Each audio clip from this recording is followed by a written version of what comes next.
Hello guys! Magluto na naman tayo ng beef stew. Ito yung mga ingredients niya. Binlance ko na yung pork. Beef pala. Ano ba yung pinagsasabi? Binlance ko na yung beef. At saka na piniprepare ko na yung mga ingredients. Yung meron siyang malaking tawag niyan, onions, carrots, kung ano-ano pang mga sangkap ba dyan. Yun lang yata. hindi alam. Tapos nilagyan ko siya ng sauce na Korean sauce. Masarap niya guys. Hiwain muna natin yung mga ingredients.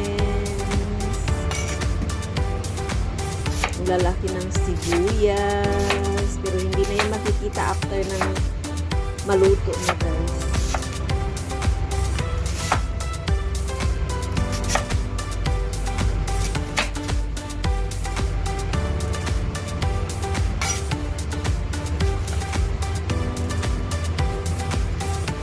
Kamatis, ayan, malalaki din.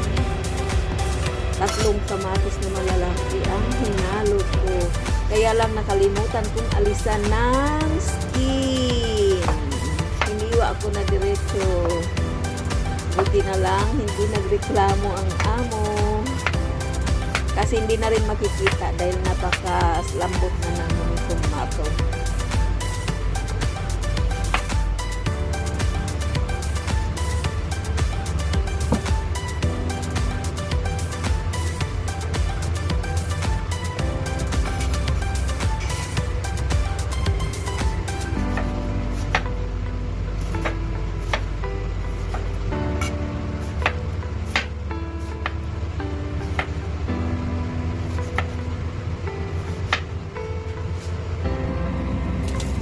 Yan, inikos-nikos natin yung beef na na-blanch ko. Ayan, para maalis yung mga hubs.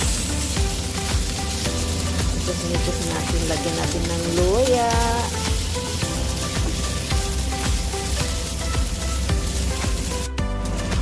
Ayan, hinalo na lahat yung tomato at saka sibuyas na malaki.